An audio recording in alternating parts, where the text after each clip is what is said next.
안녕하세요. 대치동 영어 실전 모의고사 편입니다. 저는 엄대석 강사입니다. 현재 수능 영어의 최선에서 최전선일 수도 있고 혹은 최선일 수도 있고 자 그렇게 가장 가까운 부분에서 지금 현재 고군분투 싸우고 있는 중입니다. 저는 교사 출신이고요. 학력고사 출제를 했었습니다. 그리고 이제 자습서 좀 같이 썼고요. 뭐 방송 출연은 뭐 EBS부터 재능 방송, 그다음에 잉글리시 TV, 뭐 지금 나오고 있는 중이고요. 대치동과 목동에서 오프라인의 수능을 가리키고 있습니다. 그리고 지금 바로 현재 반보 수능 영어 대표 강사고요. 무엇보다 제일 중요한 것은 지금 현재 가장 뜨겁습니다. 여러분들처럼 말이죠. 시작하기 전에 오늘 여러분과 만나는 자리는 사실 되게 마음이 무거워요. 되게 비장하기도 하고요. 어떤 분들에게는 가장 처음일 수도 있고 어떤 분들은 진짜 마지막 정말 동아줄 같은 그런 자리일 수도 있기 때문인데요. 사실 이 실전 모의고사 편을 준비하면서 제가 가장 신경을 쓰고 있던 층이 있습니다. 모든 타겟을 다 염두에 두지는 않았어요. 그 점은 좀 미안합니다. 사과드릴게요. 아무래도 이 팔이 안으로 굽을 수밖에 없죠. 그럴 수밖에 없습니다. 지금 가르치고 있는 친구들, 그리고 계속 연락을 하고 있는 분들, 그리고 현재 상황 이런 부분을 고려했을 때 어떤 부분을 가장 먼저 얘기를 해드려야 될까? 그리고 과연 그게 여러분들이 정말 필요한 것일까? 그리고 그것이 결국 결과로서 마지막 결과, 뭐 뻔한 거죠. 수능이라는 1년에 딱 한 번 있는 그 시험에서 정말 그 값진 결과값을 가져갈 수 있게 제가 도움이 될 수 있을까? 이 부분이었습니다. 자, 아무튼 그런 부분에서 일단은 다 빼고 가장 직접적인 얘기를 해드리려고 합니다. 그래서 말입니다. 자, 수능 영어. 그 중에서도 이번에는 딱 점수에 대한 이야기를 해드리려고 해요. 이 수능 영어 점수는 딱 두 가지로 구별을 해 볼 수가 있고요. 물론 이게 다는 아니에요. 하지만 현재는 여러분들이 이쪽만 봤으면 좋겠다는 얘기입니다. 수능 영어. 영어도 아니에요. 앞에 수능을 껴야 됩니다. 수능 영어. 자, 그리고 그 뒤에 반드시 붙여야 됩니다. 점수. 자, 그래서 이 6글자인가요? 하나, 둘, 셋, 넷, 다섯, 6개 맞나요? 수능 영어 점수는 딱 두 가지로 나뉠 수가 있죠. 좀 불편한 얘기긴 하지만 1등급과 1등급이 아닌 자. 여러분 1등급입니까? 아니에요? 혹은 선생님 저 1등급을 맞은 적은 있어요. 그래서요. 지금 1등급입니까? 지금은 아니라고요? 그러면 아닌 자예요. 지금 1등급이에요? 근데 전 시험에서는 저번 모평에서는 1등급이 아니었어요? 그럼 1등급이 아닌 자입니다. 1등급과 1등급이 아닌 자. 1등급이란 놓치지 않았다라는 거예요. 어쨌건 뭐 한두 개 틀릴 수 있어요. 뭐 수능 영어에 지금 현실은 절대평가니까. 자, 절대평가 체제에서 어쨌건 뭐 다 맞는 건 아니었지만 한두 문제를 틀렸다. 뭐 실수를 했건 아니면 그게 어려웠건 간에 어쨌건 간에 90점 밑으로 떨어진 적은 없다. 나 고3 내내 한 번도 떨어진 적이 없다. 1등급이 틀림없습니다. 자, 소수가 있겠죠. 네, 그 1등급은 분명하죠. 현재 유지 그리고 앞으로의 유지. 어떻게 유지를 할 것인가, 어떻게 지켜나갈 것인가의 게임이죠. 자, 하지만 그 대다수, 그 나머지 분들에게 얘기합니다. 1등급이 아닌 자들. 어떻게 한 등급이라도 올릴 것인가. 어쨌건 올려야 되죠. 점수니까요. 영어를 잘한다고요? 아니에요. 수능 영어를 어떻게 공부하냐고요? 아니에요. 점수를 어떻게 올려서 등급을 하나 더 올릴 것인가. 심지어 점수를 올린 것도 아닙니다. 점수를 올려서 예를 들어서 89점이 나왔어요. 실패했습니다. 왜? 1등급이 안 됐잖아요. 아, 선생님 저는 사실 1등급 필요 없어요. 지금 뭐 배치상에서 제가 가려고 하는 대학에서 뭐 2등급만으로도 충분해요. 아, 그럼 괜찮죠. 자, 그것까지 얘기하려고 하는 거 아니에요. 어쨌건 간에 수능 영어에서 점수를 구별할 때 딱 이렇게 구별하는 게 가장 정확하게 뼈를 때리는, 하지만 여러분이 분명하게 인식해야 될 바로 이 두 가지라는 점. 1등급이냐 1등급이 아니냐, 그리고 어쨌건 등급을 올릴 수 있겠느냐. 등급을 올릴 수 없으면 공부 뭐하러 합니까? 다른 과목 해야죠. 수학, 국어 훨씬 중요하잖아요. 대학 갈 때 그게 더 중요하다는 건 이미 여러분도 알고 저도 알고 있습니다. 자, 영어에서는 내가 이 등급을 어쨌건 올릴 수 있느냐. 자, 거기에서만 일단 얘기를 할게요. 자, 근데 말이죠. 이 1등급과 1등급이 아닌 자들. 근데 지금 현재 공부에는 공통점이 있어요. 바로 첫 번째, 안다고 믿지 말아야 됩니다. 선생님, 저 92점이에요. 유지를 해야 되는데요. 어떻게 하면 좋죠? 선생님, 저 78점이에요. 1등급 하나 올려가지고 한 등급 더 올려서 2등급이 돼야 되는데 일단 그 처음에 좌표는 어떻게 설정해야 되죠? 네, 그 둘의 공통점입니다. 자, 현재 1등급이든 아니든 간에 일단 공통점을 먼저 말씀드릴게요. 바로 절대 믿지 않으셔야 됩니다. 안다고 믿지 마셔야 됩니다. 안다면 맞아야죠. 알았는데 실수해서 틀렸다고요? 그럼 알았던 게 아니죠. 무슨 말인지 알겠어요? 근데 맞았어요. 근데 맞았는데 해설서를 보고 설명을 들으니까 나는 그렇게 생각하지 않았어요. 혹은 분명히 답하고는 조금 거리가 멀었는데 정말 1, 2, 3, 4, 5번 중에 운 좋게 하나를 골랐어요. 그래서 맞았어요. 자, 그러면 안다고 생각하면 안 되죠. 안다고 믿었던 거죠. 그래서 불안했던 거죠. 안다고 믿지 마시기 바랍니다. 반드시 지금은 의심하고 또 의심하셔야 됩니다. 물론 부작용도 있어요. 자, 이렇게 의심을 하기 시작하면 좀 잠이 안 옵니다. 사람이라는 게 그렇죠. 뭔가 편안하고 좀 마음이 좀 안식이 돼야지 잠도 편안하게 자고 쉴 때 좀 편하게 쉬는데요. 좀 미안한 말이지만 현재 잠이 안 와야 돼요. 일단은 그게 현실입니다. 며칠 안 잔다고 죽질 않거든요.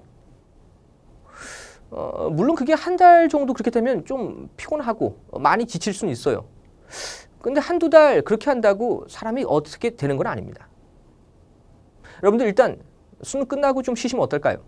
혹은 다 끝난 다음에 그때 다시 본인의 모습으로 돌아가는 게 어떨까요? 일단 지금은 자신의 어떤 성격이 어떻게 됐든 간에 의심하고 무조건 의심하는 일단 그 태도를 먼저 가졌으면 좋겠습니다. 뭔가 조금은 석연치 않은, 뭔가 계속 불안한, 네, 그게 근데 네거티브, 나쁜 쪽의 불안함이 아니라 조금 더 긍정적인, 내가 무조건 어쨌건 이번엔 끝내야 되겠다. 그러려면 어떻게 해야 되느냐 라는 어떤 태도로 말이죠. 자, 두 번째가 있는데요. 자, 너무 뻔한 말입니다. 하지만 그 뻔한 말에 답이 있고요. 그 뻔한 말을 또 해드려야 되는 게 제 의무입니다. 자, 반복이에요. 또 하셔야 돼요. 자, 내용 집중하시고 선택 잘 하셔야 됩니다. 그래서 제가 이 강의를 합니다. 어떤 내용을, 어떤 선택을 해서 그것을 반복할 수 있을지, 그리고 어떤 걸 해야 될지를 제가 집어드리겠습니다. 자, 모든 유형을 보지 않으셨으면 좋겠어요. 다 보려고요. 여러분들 다 보면 안 됩니다. 다 볼 필요 없어요. 다 보지 마시고요. 여러분들이 제 강의를 들으면서 보라고 하는 거, 또 봐야 될 것만 보셨으면 좋겠어요. 이를 반복, 또 반복하고, 그것을 또 의심하고, 또 계속 의심하고, 절대로 믿지 말고. 자, 되고 안 되고를 정확하게 자평할 수 있어야 된다. 자, 반복을 했어요. 의심을 했어요. 자, 그럼에도 불구하고 빈칸 안 되네. 빈칸 문제는 이 정도는 이제 틀려야 되겠네. 라는 걸 아는 거. 이게 이제 어떻게 보면 최선을 다한 사람의 마지막 결론. 슬픈 게 아니에요. 열심히 했으니까요. 안 되는 건 안 되는 거예요. 하지만 분명히 하지도 않고 안 되는 거네 라고 포기하는 것과 했는데도 불구하고 안 된다고 결론을 내리는 것은 분명히 다릅니다. 되고 안 되고를 정확하게 여러분이 느끼고 스스로 평가할 수 있어야 됩니다. 남들은 순서 삽입이 어렵대요. 빈칸보다 더 어렵대요. 자기는 해보니까 순서 삽입이 쉬워요. 빈칸이 자기한테는 가장 킬러예요. 근데 그렇지 않은 사람도 있습니다. 의외로 주제 제목을 더 많이 틀리는 사람도 있어요. 그게 정확한 진단이에요. 해봤다면요. 근데 우리는 그냥 무심코 남들이 그러니까 혹은 저쪽 강사가 저쪽 플랫폼에 있는 강사가 혹은 이런 책에서 이렇게 얘기하니까 실제로 그런가 보다라고 계속 끌려다니고만 있습니다. 이건 수험생이 아니에요. 자, 여러분 수험생이고요. 지금 투표권을 가진 사람도 있습니다. 어른이란 얘기죠. 자, 스스로 평가를 내릴 수 있어야 됩니다. 내가 안 되는구나. 아, 이건 하면까 되는구나. 라는 거를 정확하게 느껴서 여러분들 마지막을 장식할 수 있기를 바랍니다. 자, 다시 한번요. 자, 될 수 있는 것에 그렇게 결론을 내린 후에 자, 안 되는 것은 과감하게 버리고 될 수 있는 것에, 할 수 있는 것에 집중. 또 하나 한 번 더 얘기할게요. 반복하셔야 됩니다. 이게 바로 1등급과 1등급이 아닌 자의 공통점입니다. 자, 이제 그 다음은 이제 1등급과 1등급이 아닌 자들의 어떤 차이점을 쭉 펼쳐 나갈 텐데요. 자, 이 본 강의에 들어가기 전에 자, 이제 여러분들 아셔야 될 것을 쭉 한번 정리해 드리는 시간이죠. 사실 이 시간은 오리엔테이션, OT입니다. 전력을 다한 그 최선의 행보, 바로 그 첫 시간, 혹은 그 애티튜드, 어떤 태도의 어떤 정조준에 대한 얘기인데요. 네, 본 강의를 시작하기 전에 여러분들, 저는 듣기 안 합니다. 자, 강의에서 듣기가 없습니다. 왜냐하면 듣기는 반드시 여러분이 혼자 끝낼 수 있으니까요. 수능에서 말이죠. 수능에서는 반드시 듣기는 혼자 해야 됩니다. 자, 듣기를 잊지 않으시면 됩니다. 듣기가 있구나라는 사실은 반드시 체크하셔야 되겠죠. 학평, 모평, 이번 연도 작년 거 필요 없어요.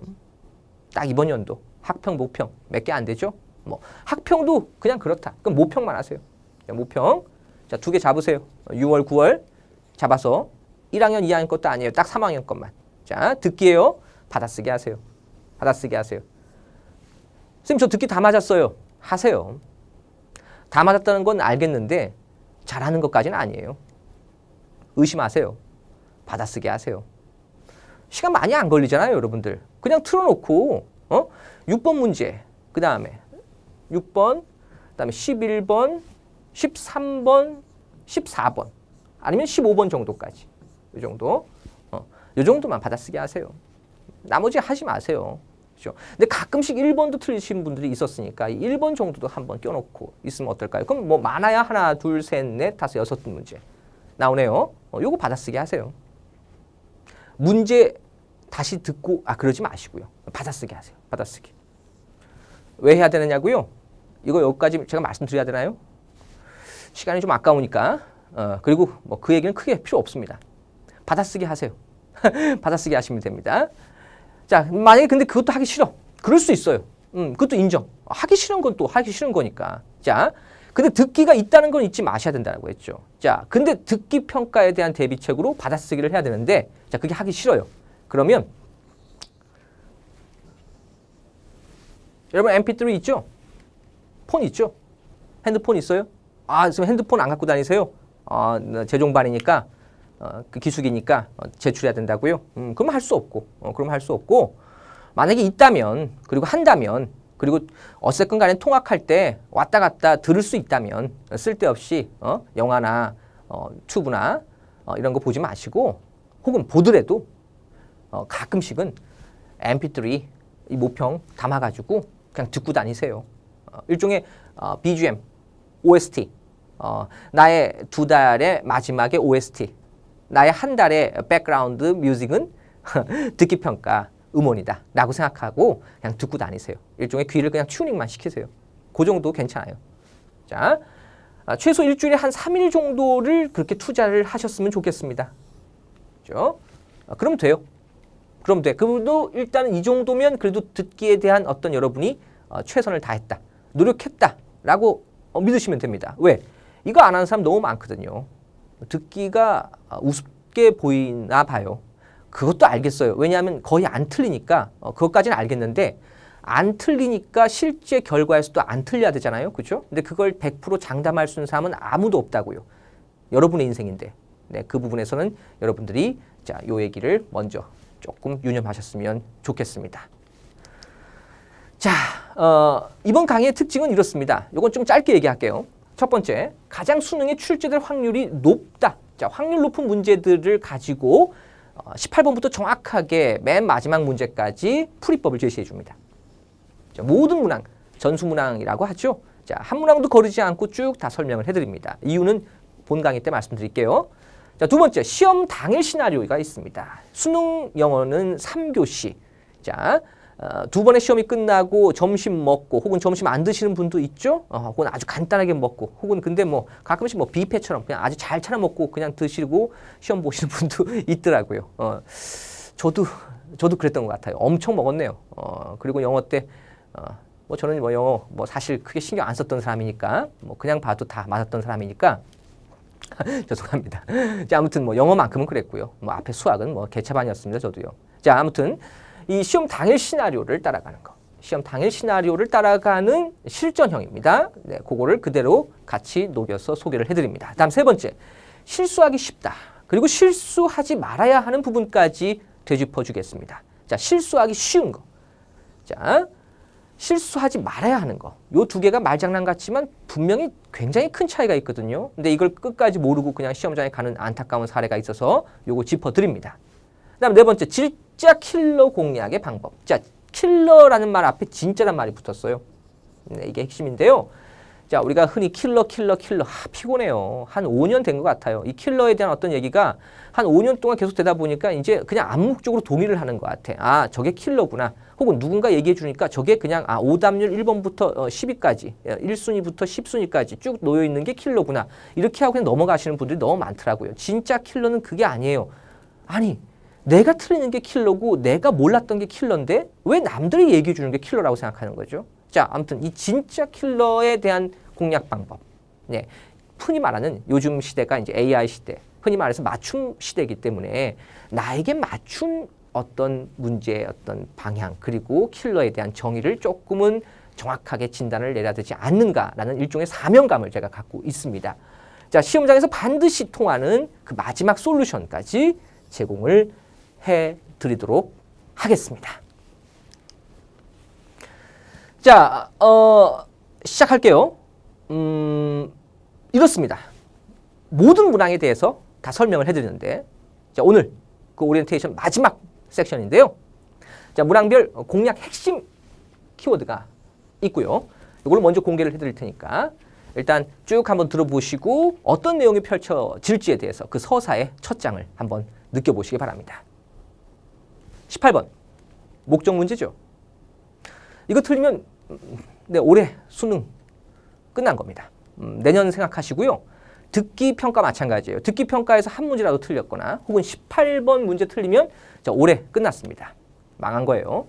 자, 19번 심경 분위기죠. 제가 보라고 하는 게 있을 거예요. 본 강의 때. 그거 다 외우시면 됩니다. 그럼 끝나요. 20번 주장이죠. 네, 우리말 체크입니다. 이거 간단하게 예를 한번 먼저 들려드릴게요. 자, 밑에 예시 보이시죠? embrace라는 단어가 출제가 되었어요. embrace가. 자, embrace가 이 사전적 의미에서는 받아들이다, 수용하다라는 뜻인데요. 네, 실제 해석상에서, 문맥상에서는 바로 이렇습니다. 적극적으로 이용해야 한다. 수용하다, 받아들이다보다 굉장히 의역적이죠. 네, 적극적으로 이용, 우리 보통 이용하면 use나 utilize 같은 단어, 혹은 make use of, take advantage of 이런 단어가 떠오를 텐데 이 embrace라는 단어를 채택을 해서 우리말로 이렇게 환원을 시켰습니다. 자, 우리말 우선주의. 자, 반드시 우리말 체크하시는 포인트. 자, 20번에서부터 시작을 합니다. 21번 문맥 속 표현 문제고요. 해석보다 독해 우선입니다. 이게 무슨 말이죠, 선생님? 말씀드릴게요. 해석과 독해. 해석과 독해. 자, 그 차이. 엄청난 차이가 있음을 여러분들은 이제 확인할 수가 있을 겁니다. 자, 21번은 독해 시험이에요. 22번 그래 요지 네, 우리말 시험입니다. 자, 개념을 우리말로 정리하는 거. 아까 20번과 같은 맥락이라고 보시면 되겠고요. 자, 23번 주제 문제 paraphrasing, 24번 paraphrasing. 자, 수능 영어에서도 반드시 알아야 될 용어 중에 하나입니다. 이 용어가 뭐 가장 뭐 중요하다까지는 아니지만 이게 어떤 식의 얘기인지는 꼭 들어두셨으면 좋겠어요. 이 paraphrasing 얘기가 23번부터 펼쳐질 거고요. 자, 25번 표일치. 자, 반드시 맞아야 되는 문제고요. 동시에 그 표현이 정해져 있습니다. 자주 나오는 표현이 픽스가 돼 있어요. 자, 이 정해져 있는 이 표현들 정리해 드릴 겁니다. 26번 전기문 내용일치죠. 어떤 사람에 대한 쭉 일대기가 펼쳐지고 자, 내용일치 문제가 나오고요. 역시 우리말 시험입니다. 그다음 27번 안내문 내용일치 실용문이 나옵니다. 자, 실용문에 대한 포인트 역시 픽스드 정해져 있습니다. 그거 정리해 보죠. 28번 안내문 내용 불일치입니다. 내용일치 않는 것은이고요. 일치하지 않는 것은이라는 문제를 반드시 읽어주는 예의를 갖춥시다. 29번 어법 문제죠. 그죠? 문법이 아닌 어법 실력이라고요. 자, 문법과 어법의 차이 말씀드리겠습니다. 30번 어휘 문제예요. 역시 해석보단 독해 시험이고요. 31번 빈칸 문제고요. 뒤집혀졌네요. 독해보다 해석 시험이네요. 그렇군요. 자, 해석과 독해는 다르다는 얘기네요. 32번 빈칸 문제 해석도 잘해야 되고 독해도 잘해야 되는 게 33번, 34번 빈칸까지 쭉 흘러가는 패턴입니다. 이걸 우리가 킬러라고 부르는 이유가 아무래도 여기에 있겠네요. 해석도 잘해야 되고 독해도 잘해야 되겠네요. 여기에 대한 포인트 어떤 차이가 있는지 역시 본 강의 때 펼쳐져 나옵니다. 35번 흐름입니다. 자, 해석보다는 역시 독해 시험에 가까운 시험이고요. 36번 글의 순서, 자, 기능어에 대한 정확성 체크. 자, 기능어가 있으면 이제 내용어라는 게 있는데요. 자, 내용어, 영어로 하면 content word라고 합니다. content words. 자, 내용을 담고 있는 단어들, 보통 명사, 동사, 형용사, 혹은 부사 정도까지는 여기에 들어가는데요. 자, 이걸 뺀 나머지 기능어에 대한 정확성 체크가 바로 이 글의 순서의 핵심입니다. 37번 역시 글의 순서, 역시 기능어 체크. 여기까지 기능어의 정확성. 38번, 39번은 문장 삽입 문제죠. 삽입문의 정확한 해석. 독해가 아닌 해석과 앞서 얘기했던 기능어 체크 우선주의. 40번은 요약문 완성 문제입니다. 요약문은 A하고 B 두 칸의 B칸이 있습니다. 빈칸 두 개 중에 B가 조금 더 우선하는 포인트고요. 자, 아까 얘기했던 패러프레이징이 펼쳐집니다. 41번, 2번은 장문에 대한 포인트고요. 두 문제짜리죠. 긴 글에 대한 두 문제. 하나는 제목 고르고요. 하나는 어휘 문제인데 한 문제는 패러프레이징 문제고요. 한 문제는 독해 시험입니다. 마지막 43, 4, 5번 바로 가장 길죠. 네, 순서 문제 나오고요. 그 다음에 대명사 체크 문제 나오고요. 그 다음 마지막으로 내용 일치 문제가 나오는데 요 세 개의 문제의 공통 키워드는 바로 시간입니다. 어떻게 시간을 활용해서 가장 정확하고 빠르게 풀 수 있을지에 대한 얘기 마지막으로 여러분들과 함께 나누도록 하겠습니다. 자, 본강에서 만나겠습니다. 저는 대치동 그리고 목동 수능 최전선에서 뛰고 있는 엄대섭입니다.